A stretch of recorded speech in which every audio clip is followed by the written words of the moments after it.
Anda masih bersama kami saudara di Ruang Demokrasi. Kita masih membahas terkait dengan topik-topik yang akan disampaikan pada malam hari ini dalam debat calon presiden 2019. Ada tema energi, pangan, sumber daya alam, lingkungan hidup, dan infrastruktur. Prof. Firman, saya sedikit melanjutkan terkait dengan topik energi.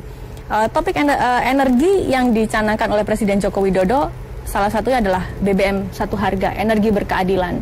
Namun rupanya di satu sisi itu juga membebani Pertamina sebagai BUMN, dan itu ada pro dan kontra. Kalau menurut Anda seperti apa? Ya, kalau saya melihat bahwa hal ini seharusnya dipikirkan lebih dalam lagi.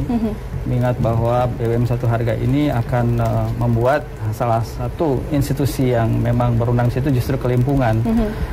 Khawatirnya adalah dengan beban yang demikian berat itu, justru daya saing yang harus terus ditunjukkan oleh Pertamina-nya akan menjadi sangat. Tapi di satu sisi di hilir masyarakat diuntungkan. Iya, memang di sisi lain memang masyarakat itu justru agak berharap juga ya bisa dilakukan seperti itu. Jadi memang ini cukup dilematis. Bagaimana posisi sebaiknya sebetulnya di situ. Solusi yang win-win solution apa? Ya, saya kira ini memang harus dibicarakan lebih dalam lagi, dicari peluangnya dan dicari celahnya, sehingga memang semua elemen yang ada di situ yang harus dipertimbangkan itu bisa mendapatkan keuntungan. Tapi memang orientasi untuk lebih menguntungkan masyarakat, saya tidak berkepentingan sama sekali dalam hal itu. Berbicara topik pangan ini cukup menarik karena ketika kita bicara topik pangan selalu yang disoroti adalah impor Indonesia yang terus meningkat. Apa tanggapan Anda? Ya, memang pangan ini sangat penting. Bagi saya pangan itu adalah salah satu sumber yang harus dilihat oleh negara, oleh pemerintah, siapapun pemerintahnya. Karena dari situlah sebetulnya pembangunan masyarakat itu juga berawal. Percuma kita memiliki ide-ide besar kalau masyarakat itu kita lapar gitu ya, masyarakat kita kekurangan gizi, stunting dan sebagainya gitu ya. Jadi saya kira ini memang persoalan yang penting. Di satu sisi memang pemerintah memiliki beberapa prestasi, misalnya pengakuan AEU ya di tahun 2017 di mana Indonesia naik peringkat dari peringkat 69 menjadi peringkat 71 dari 113 negara. Walaupun sebetulnya itu masih jauh juga peringkat segitu ya, 113. Namun demikian kan kita bisa lihat bahwa impor dalam beberapa bahan pokok itu sangat tinggi. Di tahun 2018 misalnya itu pernah sampai 7 juta ton beras kita impor. Jadi sebagai sebuah negara seperti ini, negara dengan lahan pertanian besar, ini memang merupakan paradoks atau ironi gitu ya. Bagaimana negara seperti kita ini justru mengimpor beras demikian besar yang konon katanya justru lebih menguntungkan ketimbang swasembada ya. Saya sendiri juga nggak ngerti itu maksudnya apa, tapi logikanya seperti itu. Makanya terus-menerus impor. Tapi saya kira secara sepintas ini memang satu hal yang sangat disayangkan kalau ini tetap dilakukan. Dan ini juga terkait bagaimana kemudian ternyata pemerintah memberikan anggaran yang tidak maksimal bagi Kementerian Pertanian itu sendiri, yang dari tahun ke tahun justru sejak 2015 mengalami penurunan.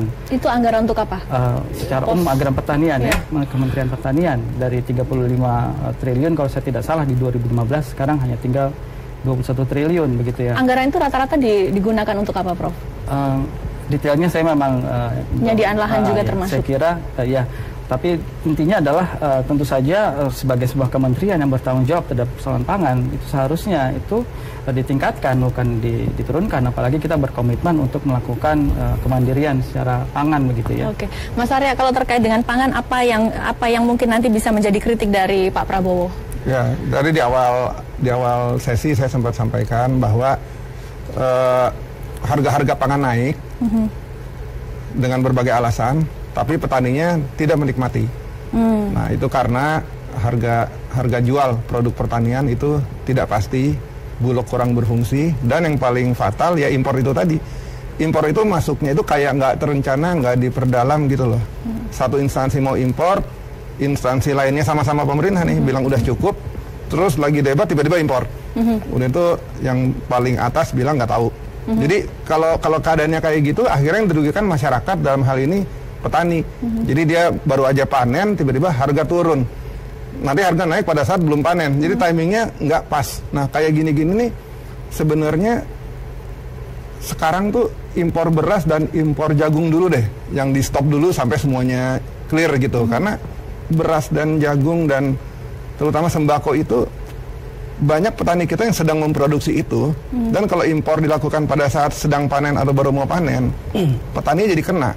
Anda punya keyakinan bahwa kita sudah siap untuk swasembada pangan khususnya untuk beras dan kalau jagung? swasembada pangan secara 100% seluruh produk saya nggak tahu. Ya. Cuman kalau beras kita siap. Indonesia siap kalau beras. Terus mungkin kalau jagung siap. Ada studinya, ada beberapa yang siap dalam berapa tahun siap, dan ada yang memang enggak. Dan memang karena lahan pertanian juga terbatas, nggak bisa semua jenis komoditi semuanya swasembada. Jadi memang harus diprioritaskan. Yang penting harus tujuannya masyarakat kebutuhan pokok sehari-hari di desa itu terjangkau dan petaninya juga cukup untuk hidup dengan layak. Harus dua itu yang menjadi tujuan utama. Oke, baik. Pak Taslim, nanti saya akan minta tanggapan Anda terkait dengan kritik yang disampaikan oleh Mas Arya terkait dengan tidak adanya koordinasi pada saat proses impor beras. Tetap bersama kami, saudara, di Ruang Demokrasi JAK TV.